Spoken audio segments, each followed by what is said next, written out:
ये पाकिस्तान तहरीक इंसाफ से मुल्ज़िम है। तमाम मुहिब वतन पाकिस्तानियों से है कि आज हिंदुस्तान ने ललकारा है और हमें उनको दिखाना है। हर पाकिस्तानी जाग रहा है, हर पाकिस्तानी इस रैली के अंदर शरीक होकर अपनी मादर वतन के साथ इजहार जद्दोजहद और इजहार इंसार करने आना चाहिए। कोविड का ज़माना है, तमाम लोगों से दरख्वास्त है कि मास्क पहन के आएँ, तमाम लोगों से दरख्वास्त है अपने साथ सैनिटाइजर लाएँ। एक गाड़ी के लोग एक गाड़ी में रहें, मोटरसाइकिल के ऊपर जो लोग हैं वो सवारियाँ तब्दील ना करें। इससे कि हम एक पैंडेमिक से भी मुकाबला कर रहे हैं और एक दुश्मन से भी मुकाबला कर रहे हैं। एक दुश्मन वो जो बैरून मुल्क बैठा हुआ है और एक वो है जो उनके सहूलतकार बने, चाहे वो नादानी में बन रहे हों, चाहे वो दानिस्ता तौर पर बने। तो मैं ये समझता हूँ कि मैं आपके जरिए तमाम अहले कराची को और अहले सिंध को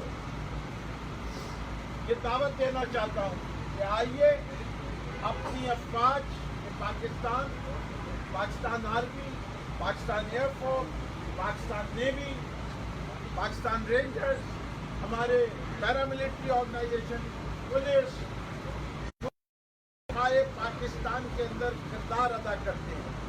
आए हम उनको कहें, बताएं और यकीन दिलाएं कि आपके साथ आपकी कौन करें।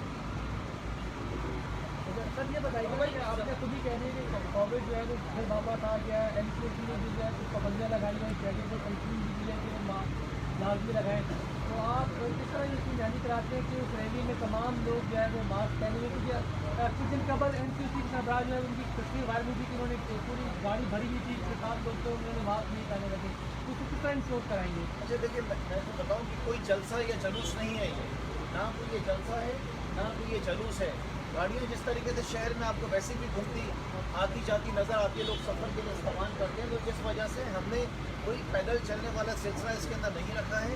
ये गाड़ियों की रैली है जिसमें गाड़ियों में लोग होंगे, जिसमें मोटरसाइकिल में होंगे।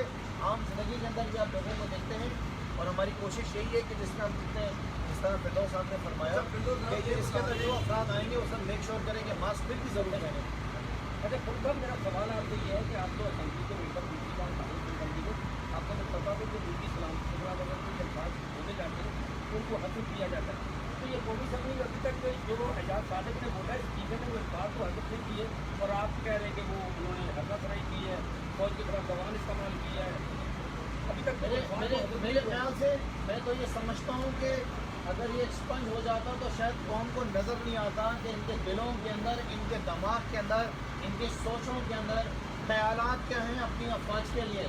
ये तो अच्छा हुआ कि इनका चेहरा नज़र आया। देखिए, मैं समझता हूँ कि बहुत ज़्यादा ज़रूरी है कि आवाम को ये मालूम हो कि एक तरफ तो ये करप्शन में डूबे नहीं हैं, एक तरफ तो मुल्क का पैसा लूट कर अपनी जायदादें और अपने कारोबार को फ़रोग दे रहे हैं, और उसके साथ साथ दूसरी तरफ उनके दिलों में अपने इदारों के लिए नफरत कितनी भरी हुई है। अगर ये स्पंज भी हो जाता तो ये पता कैसे चलता कि ये कर जा रहे हैं और इनकी हरकतें क्या और इनकी सोचें क्या हैं। अच्छा आवाम के सामने एक्सपोज हुए हैं।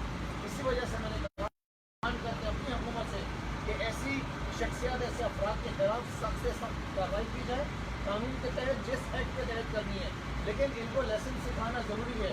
ये एक सेंटिमेंट किसी हाल में नहीं है। मैं इस बेसिस से नहीं कह रहा हूँ कि मैं पाकिस्तान तहरीक इंसाफ का एमपी या वर्कर हूँ। मैं ऐसा पाकिस्तान की बात कर रहा हूँ कि किसी की ज़रूरत या हिम्मत कैसी हो कि अपने दुश्मन की जो स्टेटमेंट्स हैं, अपने दुश्मन को जो है उसको सहराने के लिए उसके मुल्क को पता नहीं कोई किसी किस्म की अप्रिसिएशन बैठ के कोई सर्टिफिकेट दे रहे हैं बैठ कर। अरे भाई वो क्या करेंगे जो स्टेज के ऊपर खड़े होकर बलोचिस्तान की अलर्जी की बात करते हैं, उसको भी हदफ करवाइए। इनका हदफ करने का तरीका सिर्फ एक है, अवाम पाकिस्तान जिस तरह मौलाना फजल रहमान को एक दफ़ा रिजेक्ट कर चुके हैं, ऐसी तमाम मुल्कों को बार बार रिजेक्ट। अच्छा, ये बता दें कि कराची के मसाइल पर आप लोगों ने माशाल्लाह एहतजाज किया। क्या इलेक्ट्रिक वाला एहतजाज कहाँ गया? 30,000 केस के मामला कहाँ गए? लोगों को इन चीज़ों से नहीं गर्व कि आप लोग अपोजिशन या सियासत खेल रहे हैं, उनके मसाइल के हवाले से आपकी वफाकी हुकूमत ने क्या किया? CEO को तो आप लोगों ने स्पेशल असिस्टेंट बना दिया। जिम्मेदार है कि इलेक्ट्रिक की तबाही का। मैं आपको बड़े स्टेट जवाब दे सकता हूँ। सुई गैस का मसला जब उठाया तो पता चला कि पूरा मामला खराब किया हुआ है। सिंध हुकूमत ने 17 किलोमीटर की लाइन जब हम एहतजाज करके चीफ मिनिस्टर हाउस गए तो उसके बाद अगले दिन कैबिनेट में दिया। अब वो मुराद अली शाह के पास तो होगा आज़ादी का चराग, ये एक दिन इजाजत हो और दूसरी दिन लाइन लग जाए। 17 किलोमीटर लाइन लगने में वक्त भी लगेगा। RLNG की है ना, उसी के साथ उसका कोई ताल्लुक नहीं है। आपके लिए जो बात वफाक में रखी है वो ये है कि RLNG को गैस फीड किया जाएगा और वेटेड एवरेज के लिहाज से उसकी प्राइस होगी। हर फीड की प्राइस बहुत होती है। सुई गैस के कुछ कीमतनामा भी आप दे रहे हैं, उसके अंदर तमाम गैसेस की प्राइस लेके फिर निकाला जाता है। उसी तरह जिस तरह गैस फीड की प्राइस की जाती है उसी तरह RLNG की कीमत दी जाएगी और वो डाली जाएगी। ये इलेक्ट्रिक का सवाल है कि इलेक्ट्रिक का भी अल्हम्दुलिल्लाह जो है वो सूरत हाल ये अप्रैल 2021 में 450 मेगा ट्रांसमिशन एक मई के महीने में एक पावर प्लांट और शुरू होगा जिसके जरिए 400 मेगावाट बिजली और ऐड होगी। अगस्त के महीने में एक और आएगा पावर प्लांट, उससे 400 ऐड होगी और अप्रैल 2022 में 800 मेगावाट की एक और नेशनल ग्रिड पर लाइन बनने में जा रही है। सर तो कह रहे हैं कि सिस्टम में बर्दाश्त करेगा कि इलेक्ट्रिक का जो सिस्टम है, जो मौजूदा इंफ्रास्ट्रक्चर है, क्या ये जो है अब तक मुआवजे का जो वहाँ से नहीं आ सकती है वो तो वो बर्दाश्त नहीं कर रहा है। क्या उसका इंफ्रास्ट्रक्चर उस लेवल पे आएगा कि ये जो नए नए जो पावर प्लांट है जो प्रोटेक्शन कमर्शियल प्रोटेक्शन शुरू हो जाएगी? सर बात ये है कंडीशन क्या हो रही है? जी यही इसीलिए जो है वो भी अपग्रेडेशन हो रही है, ट्रांसमिशन लाइन भी बनाई जा रही है। तो सर जब मुल्क में एक गद्दारी के सर्टिफिकेट और केसेस दर्ज हो रहे हैं, आज नया मतलब सुप्रीम कोर्ट बार के संदर्भ में का ये बयान रखा गया है। उसका कहना है कि इदारों को अपने मुल्क में रह के काम करना चाहिए, जिनको बॉर्डर संभालनी है वो बॉर्डर संभालें और हर इदारे को अपने मुल्क में रह के काम करें। मैं कहता हूँ आप जी साहब को भी अपने हदीस में रखें। अच्छा फिरदौस साहब एक आखिरी सवाल का जवाब देंगे। कराची में महंगाई काफी ज्यादा बढ़ चुकी है, दूध 130 रुपए किलो बिक रहा है, आटा 740 रुपए महंगाई बढ़ रही है। वज़ीर आज़म इमरान खान साहब ने कहा था कि टारगेट हो रही है। कराची में कब आप लोग कार्य करेंगे कि सिंध हुकूमत की जानिब से महंगाई को कंट्रोल नहीं किया जाए?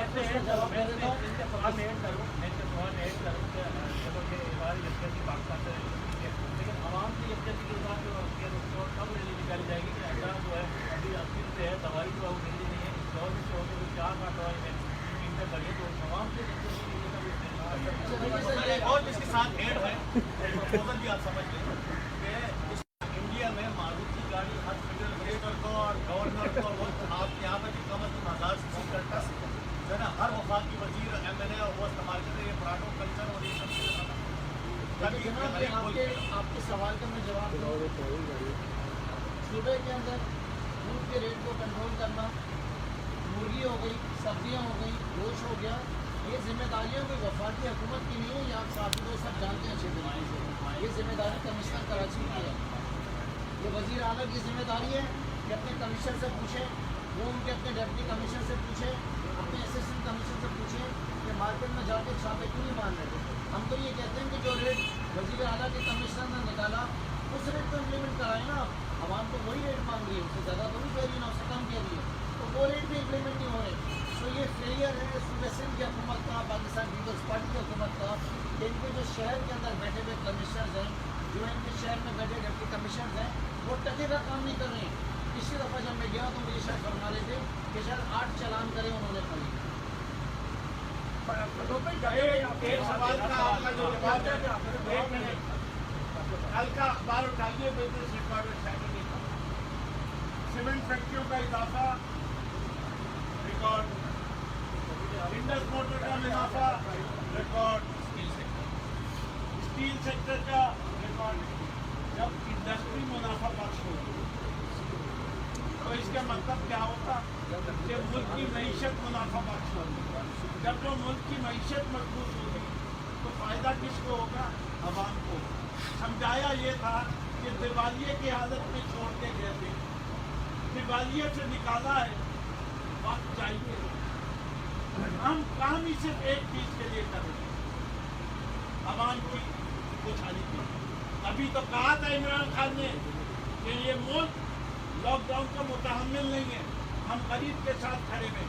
गरीब को इमरजेंसी कैश दी, गरीब को हेल्थ प्रोग्राम दिया, केपी में, पंजाब में, बलोचिस्तान में। ये सिंध की नालायक हुकूमत है जो सिर्फ NICVD पहले दिल का आधा लगवाती है, यूनिवर्सल हेल्थ कवरेज क्यों नहीं देती?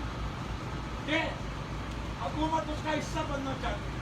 और कल हम आपसे दो चीज़ों की और एक गुजारिश करता हूँ, हम आपको दोबारा आज जहमत देंगे। मैं इस वक्त असेंबली जा रहा हूँ, वहाँ से हम तमाम MCA एक मीटिंग करके याददाश्त बना के हम स्टेट काउंसिल जाएंगे, इंशाल्लाह वहाँ जाते आते एक सवाल और एक सवाल ले सर, भाई ये बता दें कि क्या अयाज साहब के खिलाफ कार्रवाई होनी चाहिए? और दूसरी बात ये कि जो सर एक सेकंड, फवाद चौधरी साहब ने जो कुछ कहा उस पर क्या कार्रवाई होनी चाहिए आप समझते हैं? मैंने नहीं सुना फवाद चौधरी ने क्या कहा, लेकिन मुझे इतना पता है कि अयाज सादिक के बारे में अभी सवाल मुझसे कर रहे हैं। बिल्कुल अयाज सादिक के ऊपर जो है कार्रवाई होनी चाहिए।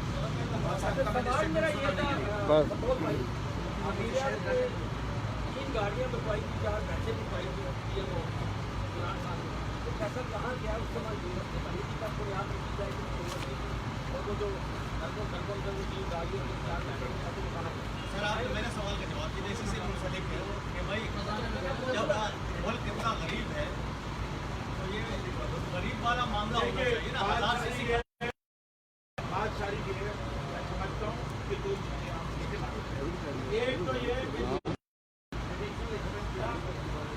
वज़ीर आज़म के घर के खर्च में कितना कम बताइए ना। नहीं आप बताइए, आप बताओ, आप इनके खबर से आ रही है कि आपको पता होना चाहिए कि सरदार की प्रेसिडेंट हाउस के कितनी कमी हुई है और वज़ीर आज़म के घर में कितनी कमी हुई है। ये वो लोग हैं जो शहबाज शरीफ साहब के ऊपर 250 पुलिस वाले थे और मुंह पे ताला था। ये वो लोग हैं कि 8 कैंप ऑफिस थे और मुंह पे ताला था।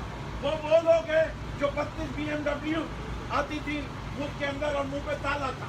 हम तो विश्वास कम कर रहे, कोई नई गाड़ी नहीं आई है, जो पुरानी गाड़ी आई है वही चल रही है।